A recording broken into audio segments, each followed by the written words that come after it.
So, wow, I just clicked the button to say go live and it went live. I did not have any pauses or freezes or anything. That's a good sign, or it's lulling me into complacency. I'm not quite sure what. Hello, everybody. I am your host, Senior Editing Manager, something or other title here at criticalblast.com, RJ Carter. And you are live from the Critical Blast Caverns. And we are with Heroineburg, Mauricia, and Marvin from the great town of Pittsburgh, Pennsylvania, where there happens to be this really happening indie comics scene going on. How you guys doing this, man? Great. Welcome from hail from the Steel City. Right on. It's all about the Berg, right? Yep. URGH. It's the only one in America that ends in an H. So yeah. Right. And of course, you know, Pittsburgh Steelers. Yeah, got to do. Well, we know the song. Not that one. No, we know some other ones though. Marvin, what's your favorite Steelers fight song thing? The sixth ring. Is it you talking about Sixburg? Yeah. Sixburg, yeah. Sixburg. Yeah. I think one that was recent. I don't know, not too recent, was the Palamalu. That's Palamalu. Remember that one? Palamalu. Da da da da. Yeah, that was funny. He's not with our team anymore. Not anymore, but he was there in spirit. Yeah. Okay. Well, hey, I'm in a town where we just revived Laura Branigan from the grave and gave her some credits again because the Blues were singing Gloria all year long. Two drunks picked the wrong song at a jukebox and played the wrong Gloria, but it caught on, and by golly, it must have been some magic in that old silk hat they found because it took them all the way to the cup. So, 3 different comics from 3 different creators. What is going on in Pittsburgh? What is in the water out there that's making you guys put out comics of the caliber I've seen in the graphics that you've sent? What would you say, LSD? Something like that? I mean, for music maker, I'll agree. Sorry, I just had. Okay, I'll let these two. Marvin, you want to start, or should I? I don't know. You mean just to explain why there's a lot of creators here? Well, I mean, I think that if you're talking about what's in the water, it does have a very distinctly chlorine smell in my area. So I don't know what they're putting in it. Chlorine is involved, I think. Yeah. One of our supervillains. Yeah.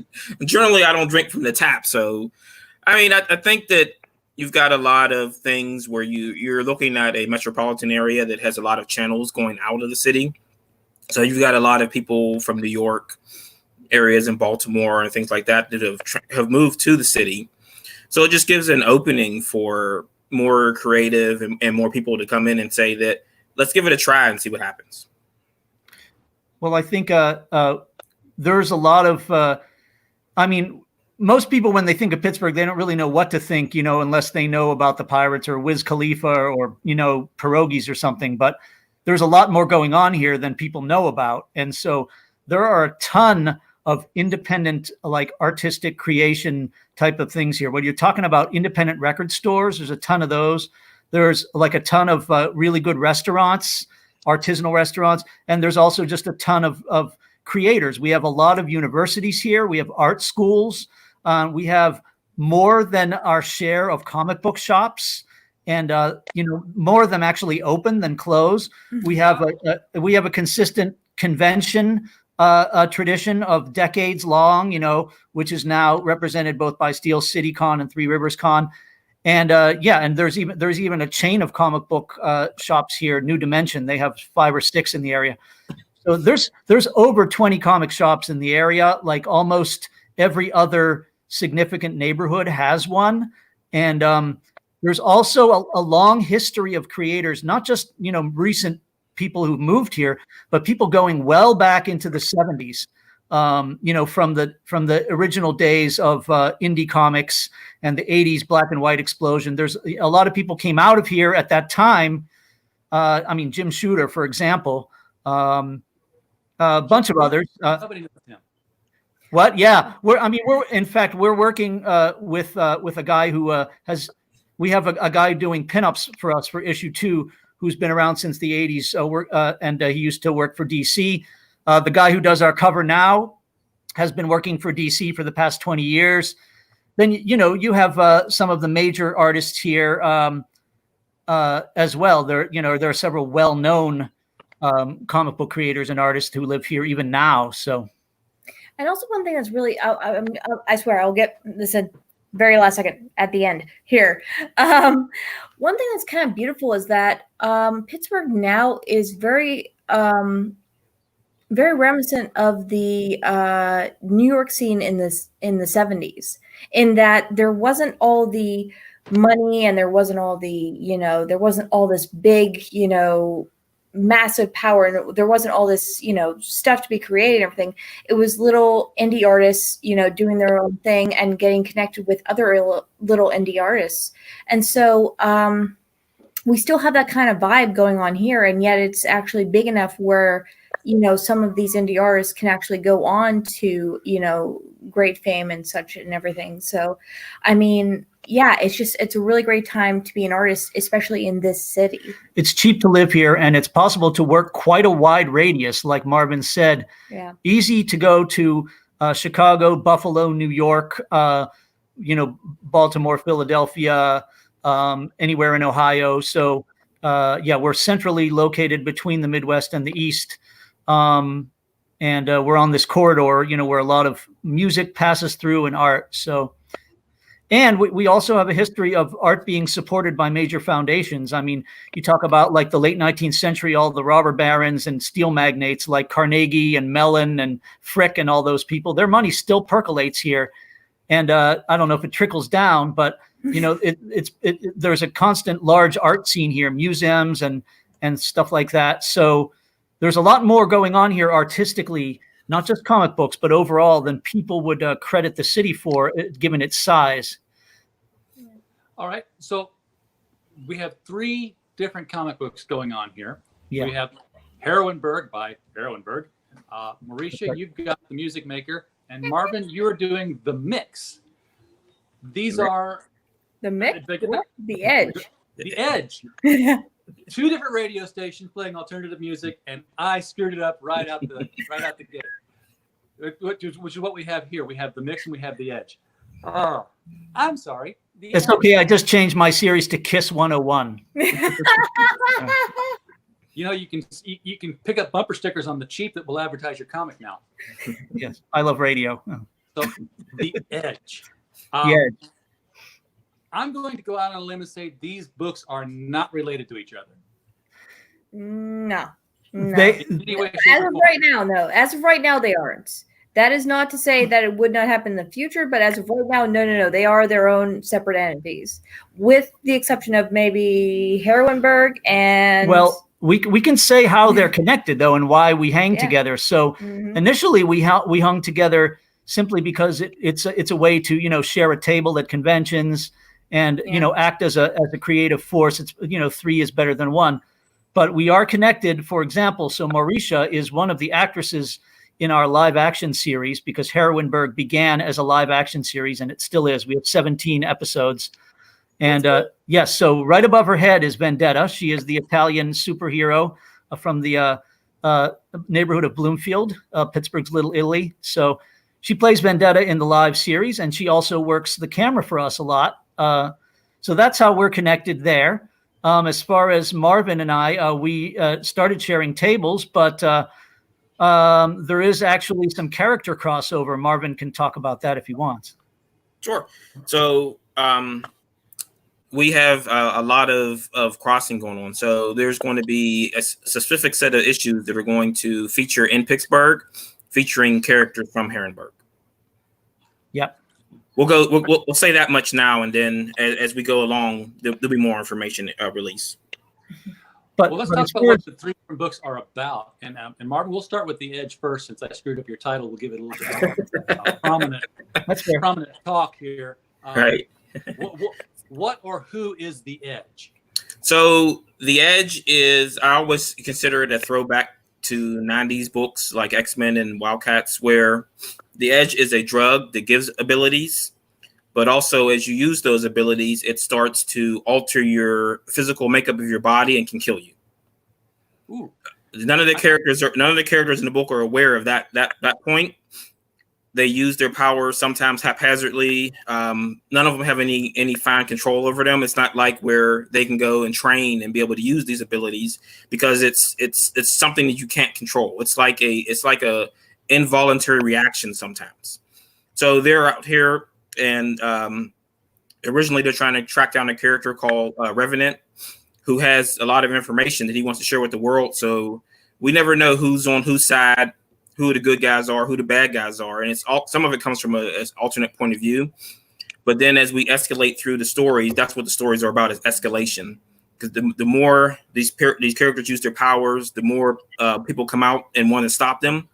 And then you start to step up, and things become more and more dangerous as the story goes.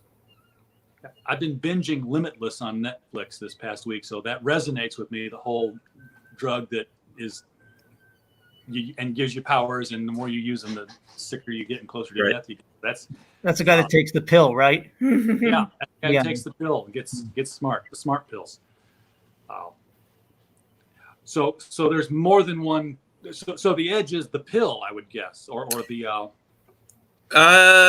We consider it a serum. Later in issues, we tell you where it actually comes from and how you actually get infected by it, because it's more of an infection. People would consider having abilities and powers to be kind of a boon or some kind of miracle. In this book, it's a curse. You don't want anything to do with it. If you get it, your life is pretty much over. Yeah, you're going to go out with a bang, but you are going to go out. Yeah. Well, I would say like a bang that could upset the balance of the universe, but depending on how powerful the character is. All right. Marisha, what's going on with the music maker then? Who is that? There's I keep thinking there's trouble in River City when I hear that. And speaking of drugs, yeah, no. I'm going to touch on that very lightly and everything, because I want people to actually read the story and figure out like why that's a bit of an inside joke right there. But what it is okay. The concept is this musical genius who has all of his has all these mundane small problems, and not in a Peter Parker kind of way, more like, oh, by the way, he's also hooked on heroin. Oh, by the way, he's also, he's a sex addict. We're going for the 18+ crowd, by the way. But what also is kind of beautiful about the story is that he also has this partnered with the fact that he has this ability to understand music to the point where he can actually manipulate people with the idea of sound. I.e., like, it's taking the concept of having a song stuck in your head, infinitum, until it gets to the point where you have to act upon these things that are going on in this song that you're hearing. And he has the ability to manipulate that. Also another aspect of the comic itself is the fact that we have actual scannable music within the comic itself. You can scan it with your phone, and you can listen to the music that you're hearing within the story as you're reading the story. So yeah, I mean, like I said, on the subject of drugs and everything, yeah, as far as the plot is concerned, yeah, it's definitely, we're definitely like going along with that kind of theme, so to speak. But we also have this kind of interesting hook and everything. We're not the very first people to ever put QR codes within a comic, but we are the ones who rely on it the most out of every comic that has actually existed thus far. Okay. So now I've got to ask, who's the music maker for the music maker? That would be Judah Morley. He's our titular character, and he is also the one who has the ability. He's the only one thus far who has the ability to manipulate and use sound and music to compel others to do other actions. I think he meant who does the music for the character. Oh, who does the music? Yeah, that would be it. We have various musical talent from throughout Pittsburgh, and exclusively through Pittsburgh. And we have it's just a bunch of indie rockers and everything. For the very first issue of the Music Maker, which let me. Let me. Exactly. Yeah. And then, of course, issue 2. Here we go. Here we go. Put it in the middle. 1. Move over. Yep, there you go. There you go. And then 2.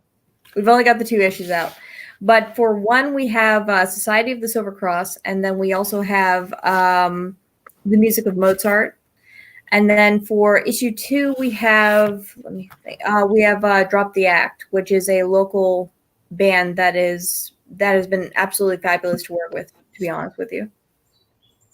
So this is a very unique approach because, as your series gets successful, not only are you pushing your comic book, but your comic book is a platform where indie artists can spring out and get discovered by readers who are That's a multimedia formatted comic book that I've not seen something like that before.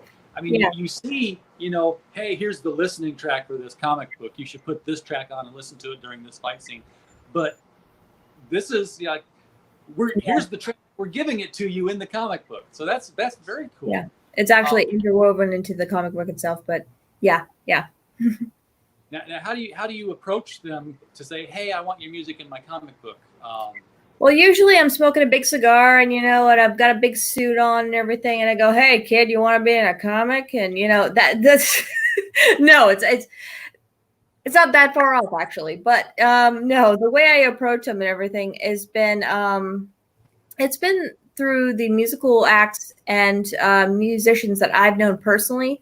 And that's kind of branched out from there. For example, issue 3 is going to feature the music of is going to feature the music of Jenny Darren, who is pretty big in the UK, but not so much here. And we're kind of capitalizing on the fact that we're going to be able to bring a whole new level of fans to her music, from this continent that probably didn't know about it before. All right.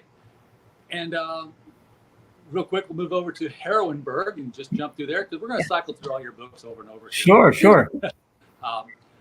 Heroinberg, I can already guess this is a city of female heroes. So yeah, I love a title that gives me a mini movie in my head, as the saying goes. Like Texas Chainsaw Massacre, got it, know what's going to happen. So Heroinberg, am I off or am I not deep enough? Yeah, no, it's a city of female heroes, and you have to spell it with the E at the end, so it doesn't sound like the drug. So we're actually. So when Mauricia talked about the multimedia aspects of her comic, you now have to hold my beer because Heroinberg takes it another step further. What Heroinberg actually is an IP. It started out as a live action comic books, superheroes, supervillains fighting live, half-hour episodes. We now have 17 of them available for download from our website. And at some point, we decided to also turn it into a comic book. And so we did that. And not only that, but for about 6 months, we actually had it run as a comic strip in a local newspaper. That's now ended. But we're going to reprint those strips in issue 2 so nobody misses any of it. And as far as music goes, hold your beer again, because we had over the first season, which was 13 episodes, we had tons of local bands on the soundtrack of the series, the live action series. And part of that was because this project started out, the first people who were involved were people out of the local music scene. So the very first heroines and villainesses came out of local bands, because they had the charisma to be on stage and they were very expressive, right? And then from there, now we have over 40 different actors involved. We went to the theater scene and we went to belly dance and burlesque and improv comedy and all of those genres to draw out more people for the cast. But it started out in the music scene. So we're very much grown basically out of the Pittsburgh music scene. And in fact, we also have some musical, as part of our roster, we also have some music related heroes as well. Although, they're not a majority, they're just several as part of the roster. Yeah. Now that's got to get expensive to be able to film that many episodes, have the costumes, find a place to film it, yeah. sets if you need them. Oh yeah. Do you crowdfund that, or is this? No, but it's so far it's all a labor of love. We lose money on the live action stuff. We just do it for fun, and it's really just a very, very fun hobby. But we wound up having fans from all over the world who download the episodes in dribs and drabs, from as far away as France, Germany, Japan, China. And and the comic book built on that. The comic book has a slightly different kind of audience, but we've been selling the comic to stores all over North America, and now some copies even went to Israel, and we're working on Europe. So I think they're a little bit symbiotic and a little bit separate from each other. But as far as the budget itself, no, this is all self-funded. And the first time we're ever going to be crowdfunding will be for issue number 2 later on this year. We're not going to crowdfund it until it's all done. So that way we can send the comic book out the moment the campaign ends, right? We're going to use Indiegogo. But when issue number 2 is ready, we're going to launch that, as that'll be the very first time we've ever asked anybody for money as opposed to selling stuff. So I think you said 17 episodes are in the live action so far? 17 so far, 13 in the first season. And all of those, except for the final one, were origin episodes of a lot of the heroines. And the 13th one was kind of like the formation of the Heroine League and a little internecine civil war that happened. And then season 2 involves many plots and arcs coming at the same time. So it's like watching like one of those shows on the CW where there's several things happening at once or in each episode. But it all involves, there is a pretty much standard good versus evil thing. There's the heroines in the Heroine League, and there's a bunch of supervillains who are allied in a secret cabal called the Black Faction, who are most of the villains. But then we also have a bunch of villains who work for themselves as well, or who are anti-heroes. So there's some complexity there. So here's where I'm going to sound like a genius by saying something you've already thought of. Yeah, maybe. When you go to Indiegogo, yes, you have your second issue. Yeah. Tier 3 for $50 extra. Season 1 DVD. Okay. Well, sure. So the yeah, I knew you already thought of it. Yes. Well, here's some things we've thought of as far as tiers and perks when we do launch the crowdfund in in the early fall. First of all, we're going to obviously offer the first issue along with the second. For those who don't have it. And it looks like the thing fell. I got it. Can you put that back up, please? Thanks. And besides that, sure, we're going to offer episodes. We're going to offer perhaps putting a character, putting somebody's character in the comic. And if people are willing to travel to Pittsburgh, we might even offer a part in the series. So sure, we'll cross over with the live action quite a bit. But the main purpose is to fund the comic, and anybody who doesn't have number 1 will be able to get it as a bundle with issue number 2. That'll be kind of the lowest tier probably. We'll assume to start with that anybody funding the campaign doesn't have one yet and will want both. All right.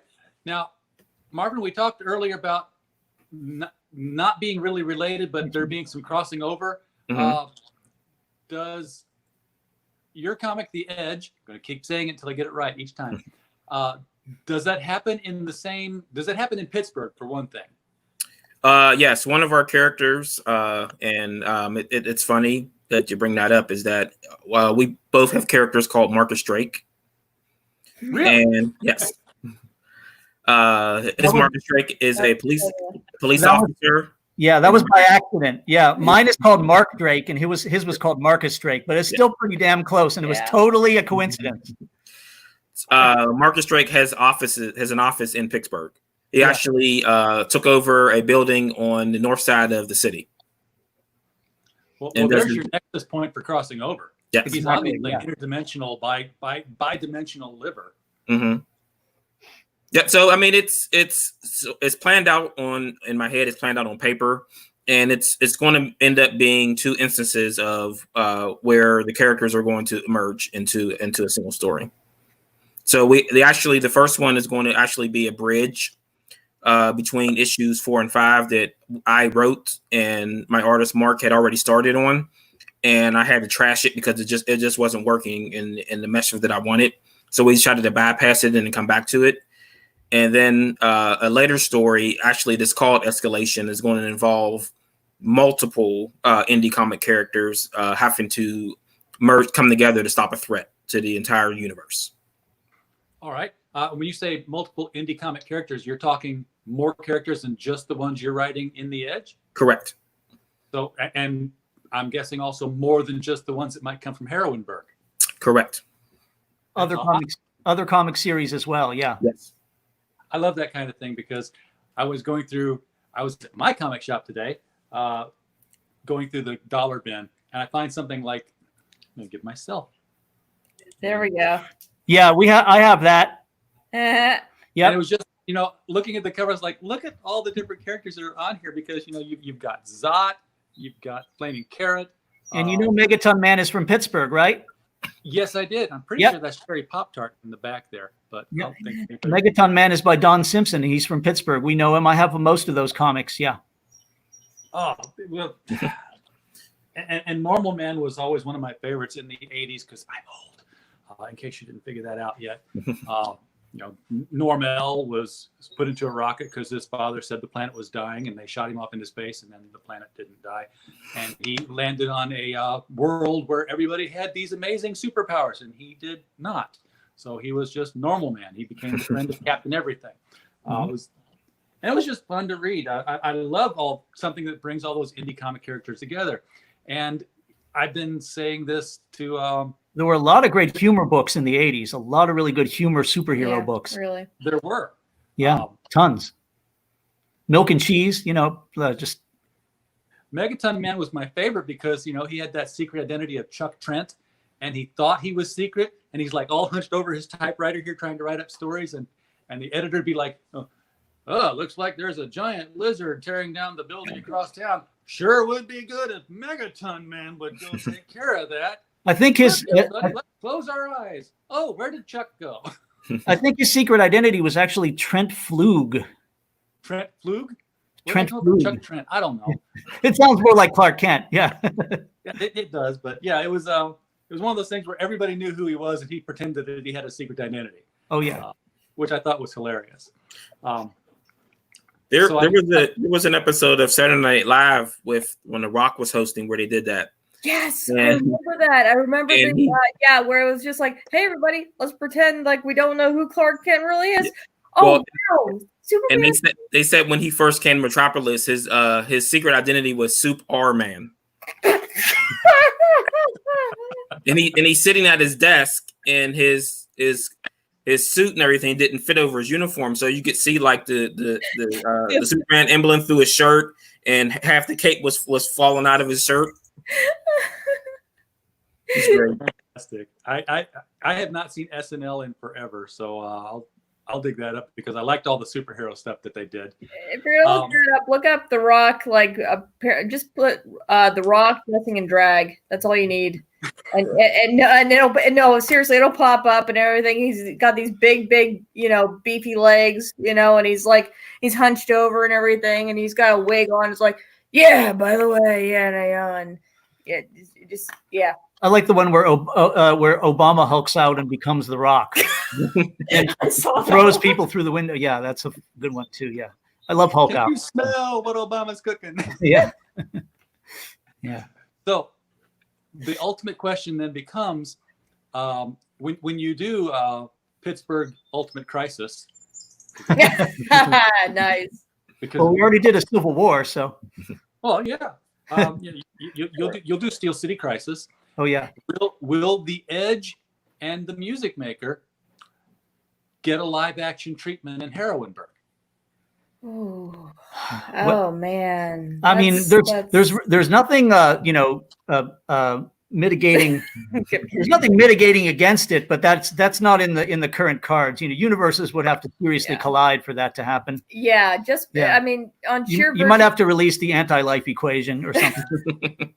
And also on sheer virtue of the fact that all the artists that we each individually use are so drastically different in style that it's to have a crossover and everything would require, I think, a crossover from each individual comic universe and everything, or would have, okay, here's this going on here, and then by the way, this stops and then this starts. I think it would almost take that in order to make it like kind of flow. But along with your question, Herwenberg actually already did a crossover with 5 other superhero series around the world. In the Civil War episode 13, where the heroines fight each other for control of the League, and you kind of have a Republican versus Democrat type fight. There's also 5 short clips, other superhero series, indie superhero series in various other cities like Portland and London. So it's and Australia. So we actually did a little bit of that in episode 13. So anyone who downloads that can check out, these characters from those other series. Now, I probably don't have to ask this, but I'm going to anyway because of past experience. The rating on Herwenberg? PG-13. PG-13. Okay, yeah. Because long time ago, I did a very long article for another website that I did carry over to criticalblast.com, which if you want to help the channel out, just visit the site. The ads cost you nothing and we get money and that helps us. But there's an article that's there called The Superhero Fetish. Because I did a search on Yahoo and it kind of popped up by accident. I did not mean to see that. We'll go with that. Sure. Right? Sure. Well, anyway, it inspired the article idea, and I just started writing to all of these different people. And one of them had a live-action superheroine series. Oh yeah, we're familiar with that. Sure, we're familiar with all of that. Okay, just making sure that this wasn't that, or no. It was. Not that there's anything wrong with that, but no. It drives the approach of the questions. Well, actually, I can give you a little bit of influential history. So, number one, the 5 other series that we crossed over with do come from that realm, at least somewhat.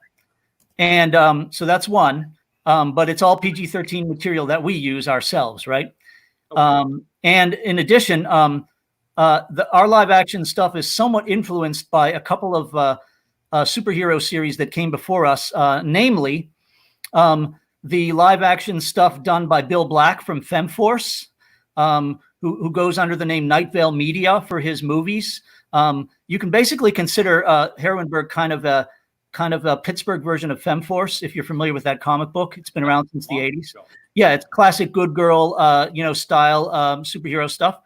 And the other series which influenced us a little bit as far as live action before we started was Sisterhood of Superheroines, which is done by George Perez.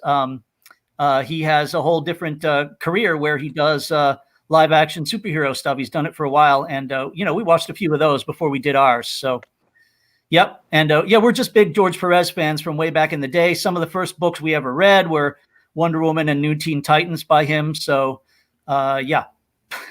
big George Perez fans. Yes, I'm a huge George Perez fan. There we go. Was influential in my life. Somewhere on my Twitter timeline, there's a picture from going back upstairs, my high school yearbook, my senior year.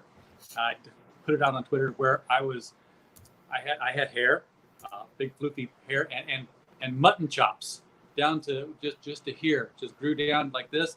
And they're taking pictures of me for the yearbook because I had the comic book collection thing going in, 1985, 88 rather. That Sure. wasn't really, no, it was 85.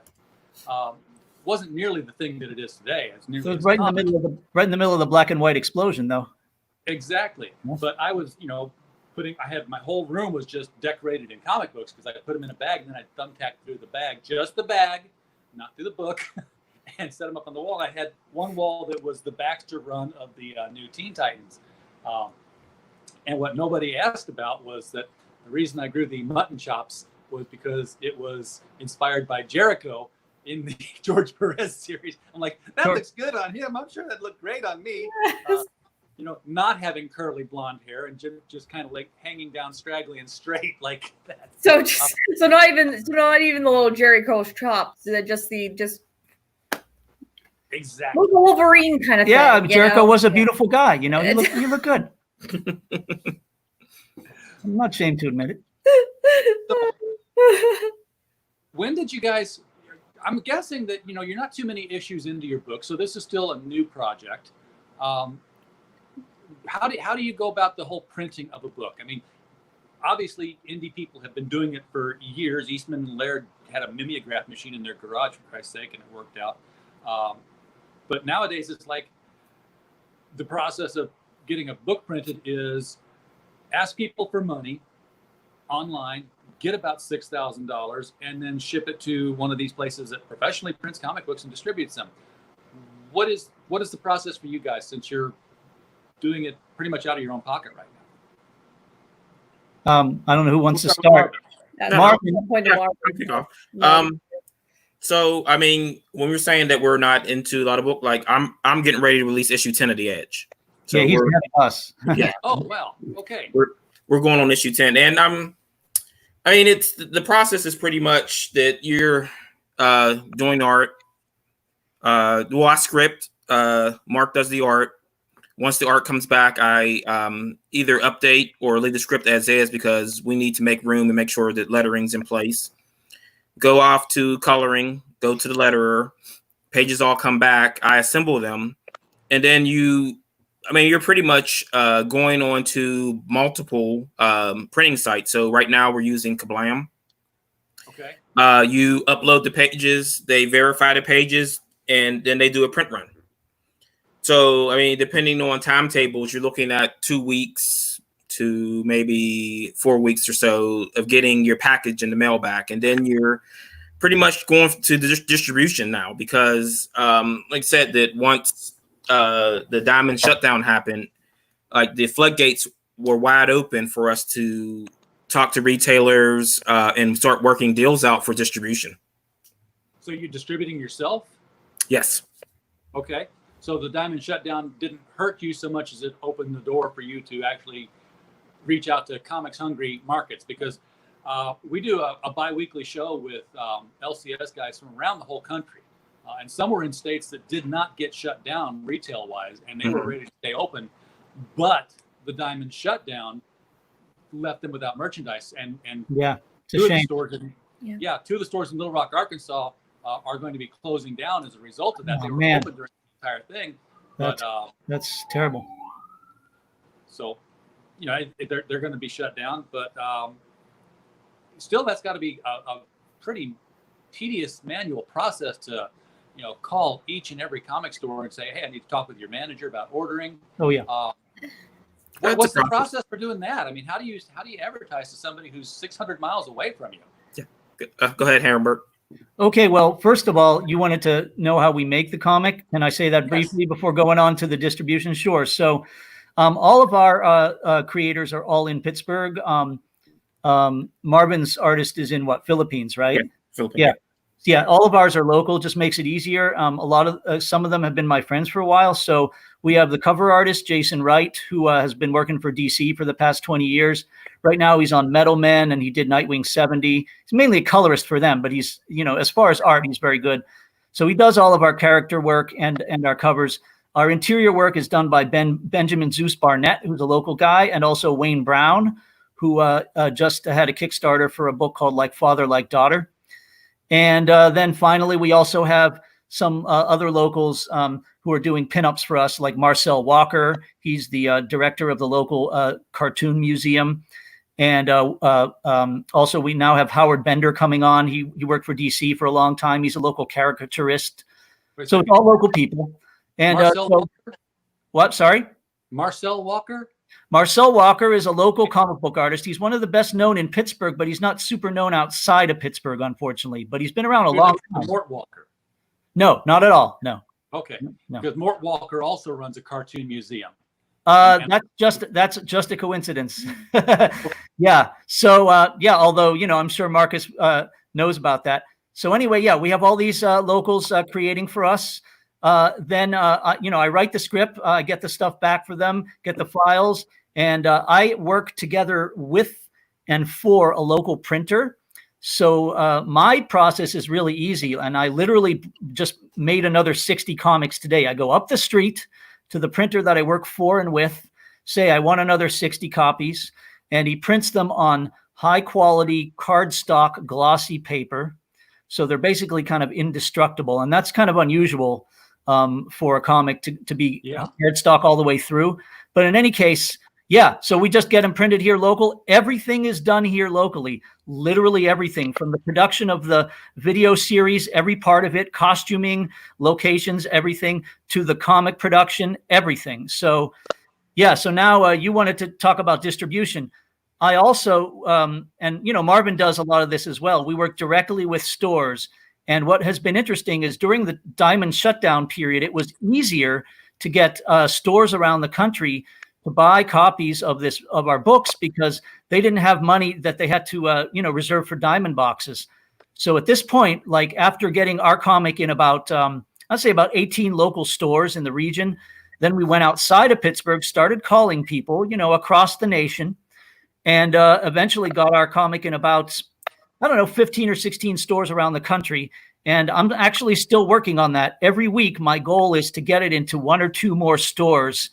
For example, today we just sent 12 out to a 3-store chain in Nashville, Rick's Comics City. And Rick was really nice. He was one of the first people to respond directly to the emails that we sent. So so that's how we do it. Everything's direct. And the only thing I want to change in the near future is I want to see whether we can also work through the new Alterna distro, which Peter Samiti is setting up, and he'll be taking submissions in a few days. So we're looking very eagerly to see, you know, how we can, spread our wings in the Alterna area and use his contacts and, hopefully help him out as well mutually. So, yeah, so that's it. Everything's done DIY at Heroinberg entirely. And Pittsburgh. I think indie comics are poised to really take off right now because we're seeing everyone's predicting a collapse for DC and Marvel. I'm not seeing a collapse so much as I'm seeing like a revolution. No, it's towers that are collapsing, but it's a contraction. Stories above ground. It's a contraction. They're going to contract. Both of them are going to contract as companies. They're going to put out less stuff. They're going to concentrate a lot more on their merchandising, their movies, and their bottom line type things. Yes. And I think they're just going to contract in terms of the number of titles they put out. So it's not a collapse, just a contraction, I think. And that's going to free up shelf space. Yes, definitely. Which combined with the fact that Diamond's no longer going to be the only game in town. And Diamond, not being an LCS distributor or shop at all, so I can't, say anything about personal interaction with them, but historically Diamond has been a killer of independent comics because if you don't sell over a certain number, then they just won't even put you in their catalog. There's a very convoluted process for getting in that catalog anyway, especially if you're a really small indie. Yeah. Exactly. But now that you've got, Lunar, and now that you've got Alterna, and I'm sure there's, going to be more popping up for distribution, it's going to be easier for indie comics to get in a catalog or multiple catalogs somewhere and get in front of the eyeballs of LCS owners who are looking to stock their shelves, which, if you're an LCS guy, you don't want empty spaces on your shelves when DC and Marvel contract. That just looks like you're not carrying enough material. So you're going to start hitting up some of these indie things, and you'll try one thing, and if it sells, you'll buy it again, and if it doesn't, you won't buy it again. So if you put out a quality indie, you're definitely poised to start having success now.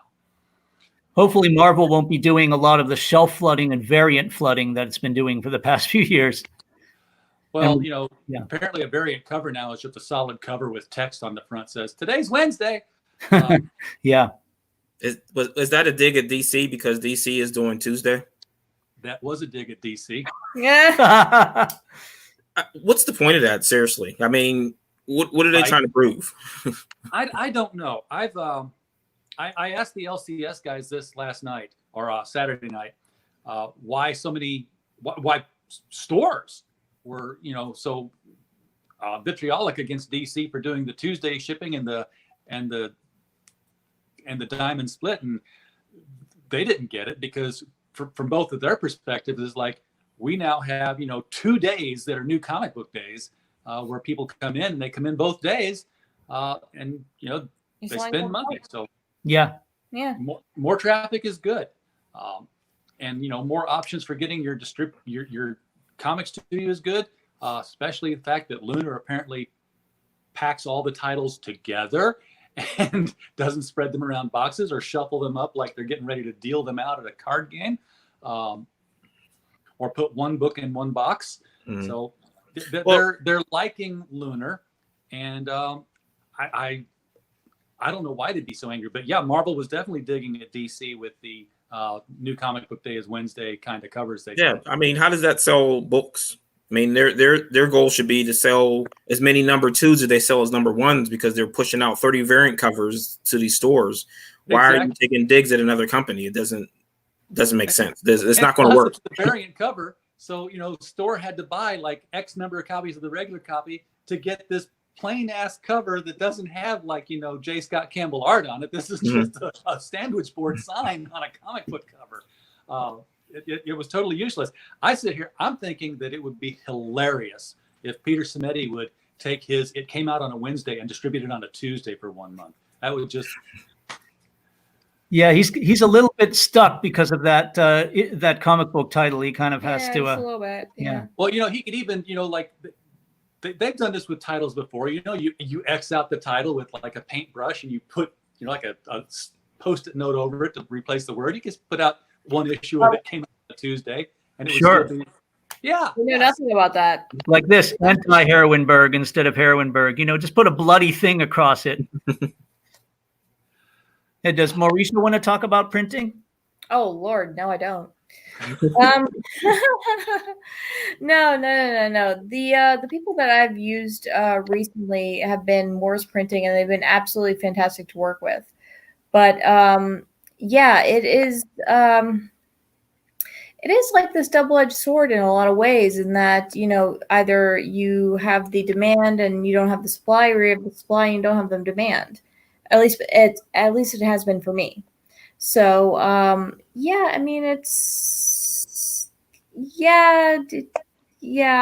don't have a whole lot to say on this particular subject. Okay. Fair enough. We got Matt Reese in the chat here. Oh, great. NCBD was Thursdays in the 2000s, and I remember that being the case in the 80s as well, largely because it took that long. Personal story, I grew up in Sparta, Illinois, in the 70s.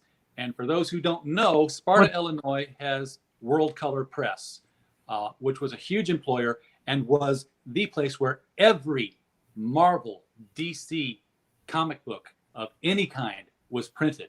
Wow. They all came from there worldwide. So it took from Tuesday to Thursday to get books distributed across the country to these people. We didn't have FedEx back then. So New Comic Book Day, especially in the 80s when the direct market was just starting, it took a while to get there. Now, there wasn't a comic book store in 50 miles of Sparta, Illinois, because everybody who worked there just took some of the print overruns home, and you found them in yard sales, or you knew somebody who worked there and said, hey, you got this copy and that copy. And that's how I amassed my comic book fortune. They were dumpster diving for the comics there. They didn't have to dumpster dive. They were on the shelf at the end of the run. Oh, and nobody stopped you from walking out with fistfuls of comics. Now there was one person who did get arrested and fired because they decided to really go overboard with a hefty bag, because a number one issue is known to be a collectible, and they had big brain idea that when Smurfs #1 came out, that was going to be the book, and they took a huge hefty gallon bag of Smurfs over their shoulder and thought that they had the retirement all planned out. They probably shifted their money into Beanie Babies after that. I'm not sure, but yeah, that's where all my comics came from. And yeah, it was definitely New Comic Book Day was Thursday, and in some places Friday, just because of transit time. Mauricia. Yes. We talked a little earlier about how you guys kind of get together to out of an economic necessity to split the cost at conventions for tables and such like that. While Heroinberg and Marvin are selling comics, Are you in Heroinberg costume? Yes. Yes, I am. Yes, I am. I am full vendetta costume. Like, yeah. A it is vendetta. Vendetta. A vendetta. A vendetta. Got to say it with the Italian accent. And at the same time, of course, you're signing copies of The Music Maker. Exactly. Exactly. You want to see what she looks like? Here it is. Ready? Oh, Lord, here we go. Hold on. We've got to give full screen attention. There she is. She's on the left. That's Lunessa on the right. No kidding. That's me on the left. And she's ready with her Eskrima sticks, kind of like Mockingbird has the same type of martial arts sticks. She's ready to kick some mafioso ass because she's a mafia princess, you know, kind of similar to Huntress in a way.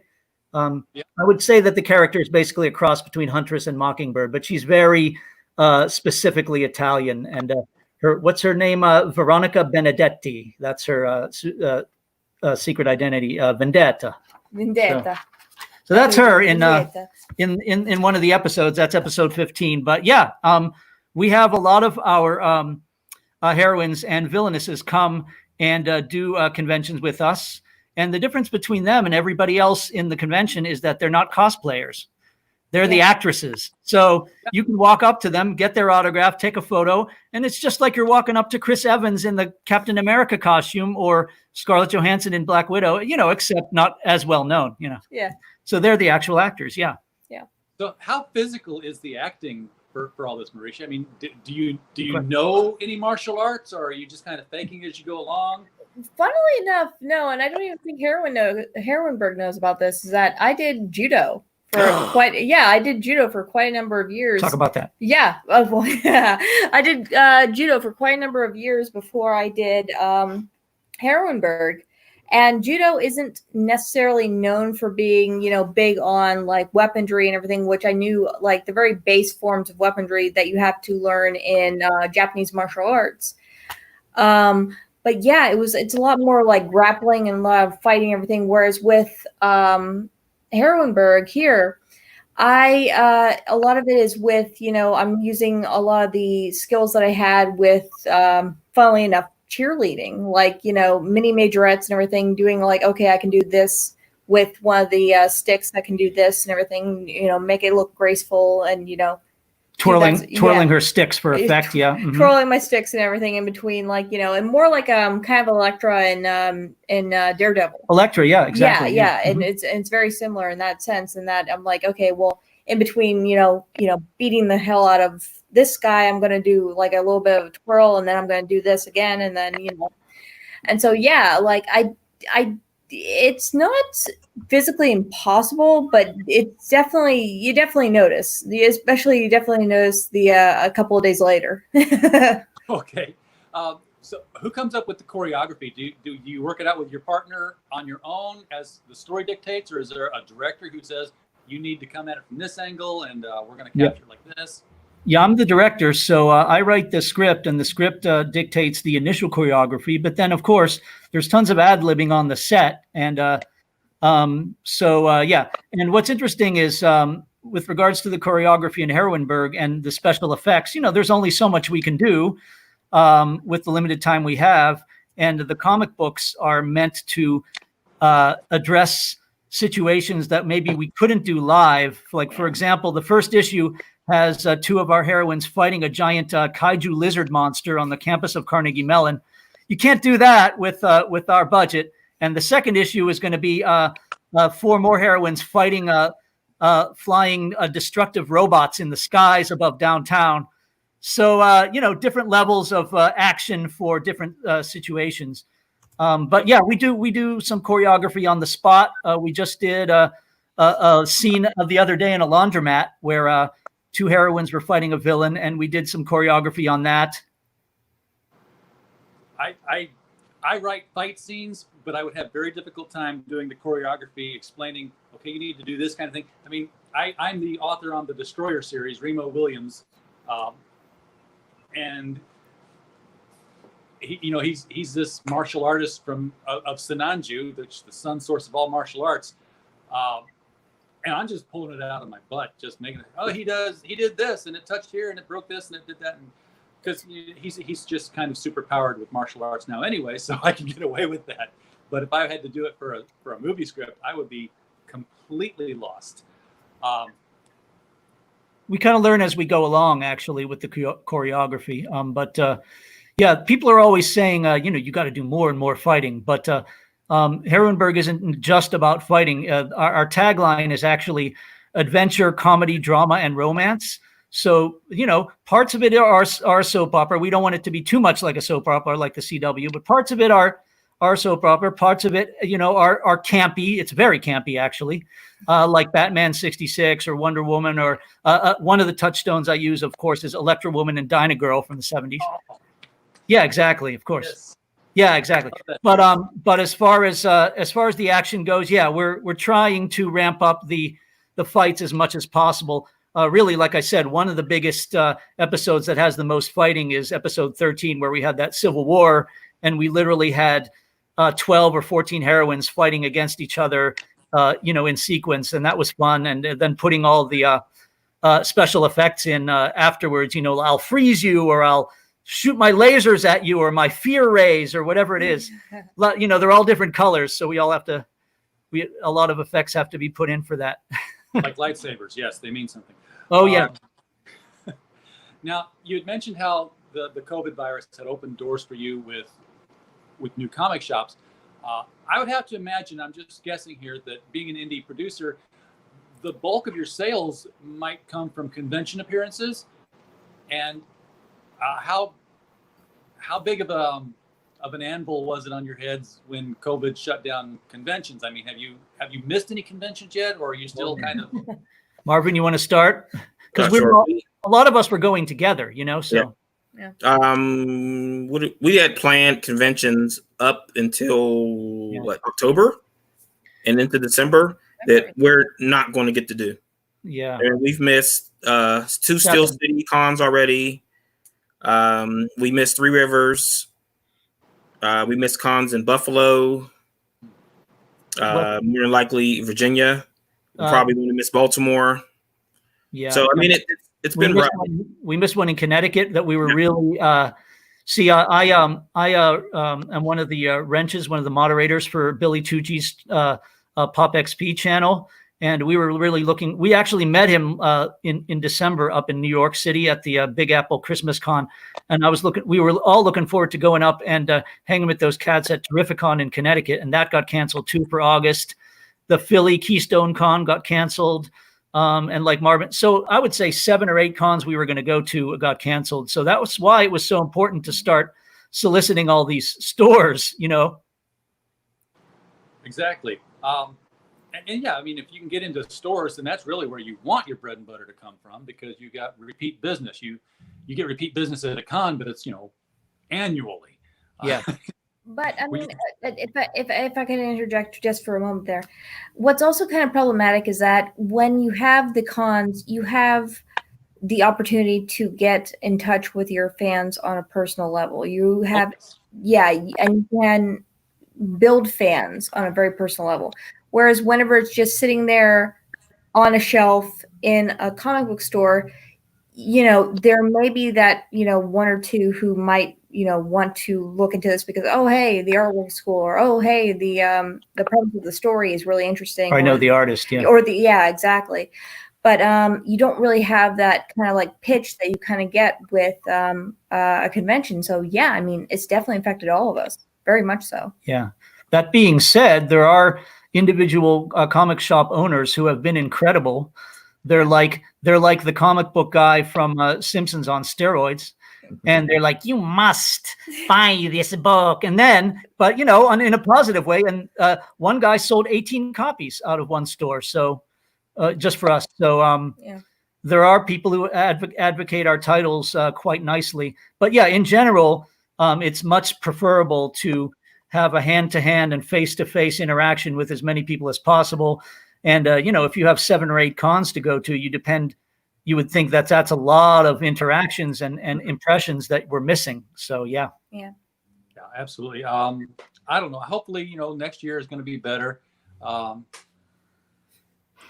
not going to commit to that yet. I'm signed up for one more convention this year, and it's in October, and we're just kind of crossing our fingers that our state will open up by then. Our state's half open up here, Illinois, but it's still weird. Yeah, so's ours. Pennsylvania is kind of moving into the green, right? Yeah. I mean, it's getting there. Yeah, it's getting there, but yeah, it's probably right around the Illinois level. Yeah. Well, guys, I appreciate you being on here. I'm kind of running out of questions. Is there anything that you wanted to address that I didn't, break through the density of my mental capacities and forget to ask? Shall we recite our social media litanies? Yes. Yeah. Go on. I'll go last. Okay. So on Facebook, I am the Edge Comic. On Instagram, at the Edge Comic. On Twitter, someone is holding at the Edge Comic hostage. They've never posted to it, and Twitter should just give it to me. So on Twitter, I am at Marvin Wynn. Marvin Wynn, that's WYNN, like W-Y-N-N. There you go. Yep. Like Steve Wynn, like the casino guy. Or the former Wynn Casino in Las Vegas. That's the same guy, yeah. All right. Okay. I am also known as SK Malvo, and I am spell Malvo for everybody. Oh, geez Louise. Oh, Malveaux. I'm glad you spelled it. I'm so sorry. I apologize to everyone. Doesn't Mauricia Malveaux sound like a supervillain? It does sound like a supervillain. I should be. It sounds a lot like Cruella de Vil. I don't know why you had to give her a name in the book. You could have gone with that. Keep going. Anyway, Music Maker Comics with an X. That's all you need to remember. So comix.com, and also on Facebook as well, and also on Twitter. It's just remember it always as Music Maker Comics with an X. That's all. But if you ever want to get a hold of any of our comics, these are the way to go about them. Cool. So yeah, Heroinberg has all the medias. We don't have an Instagram, but we have everything else. So we have our website, heroinberg.com, which is basically our merchandise. You can download the episodes directly. It's like buying a 30-minute live action comic. Again, the motto would be adventure, comedy, romance, and drama in the finest spandex and capes. So that's that, heroinberg.com, of course, with a GH at the end. And we are on Facebook as Heroinberg. We're on Twitter as Heroinberg1 for some reason. We're on DeviantArt. And we are on. We have a YouTube channel, which is also called Heroinberg, and that's doing quite well as far as views. What our YouTube channel has, instead of full-length episodes, which you have to download, it has tons of clips, trailers, and character intros. And it has a brand new series, which we should mention before we go. All three of us are launching a series, YouTube series called Comicsburg, again, Burgh. And Comicsburg is going to be a series that just covers Pittsburgh-related pop culture and comic book stuff. So we're going to be covering comics, creators, stores, cons, and so on. So far, we just have 2 episodes, and it's the only thing on earth that's called Comicsburg. So it's easy to find on YouTube. It's on the same channel as Heroinberg.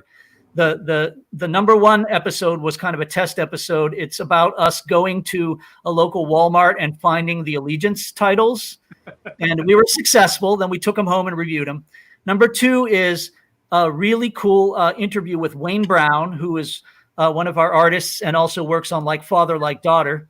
And it talks about his Kickstarter for that comic.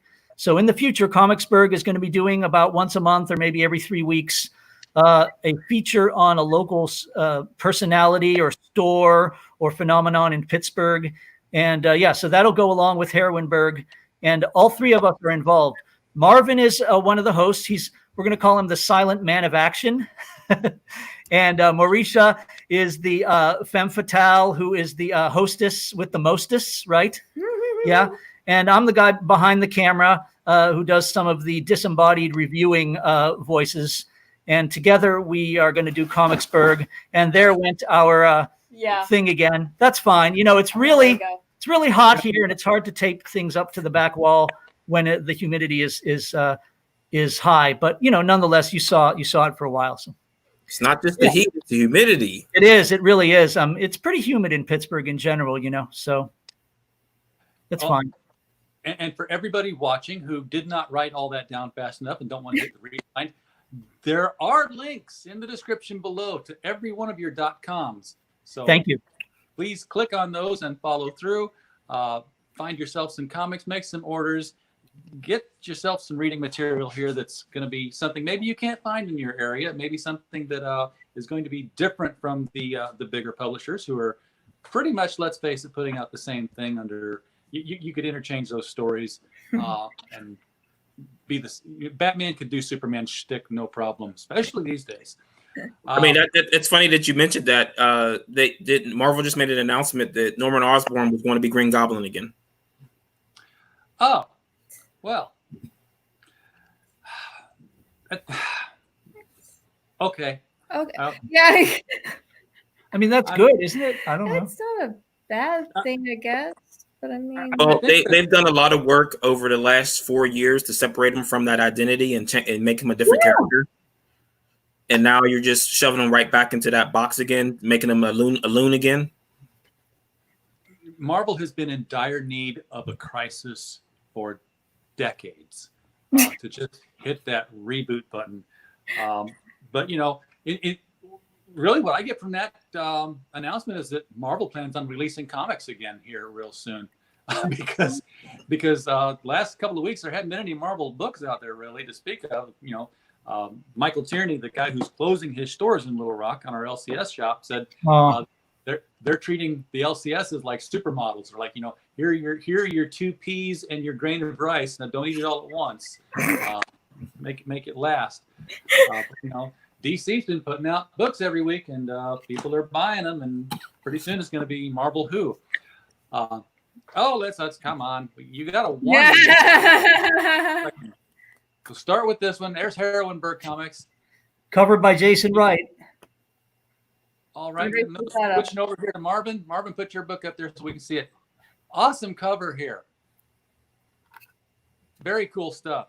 Yes, guys, you want to order these books. So here's what you do, folks. You hit the description below. You click on each one of those links and you order from each of these people. And then when you're done, there's a little link there for something called The Devil You Know, which is the newest horror anthology from Critical Blast Publishing, which was printed this week. It's available now. 20 short horror stories in there from some very talented authors that we have contracted with. So far, it's selling rather well. I'm very pleased with what we're seeing. Would love to get your reviews on that.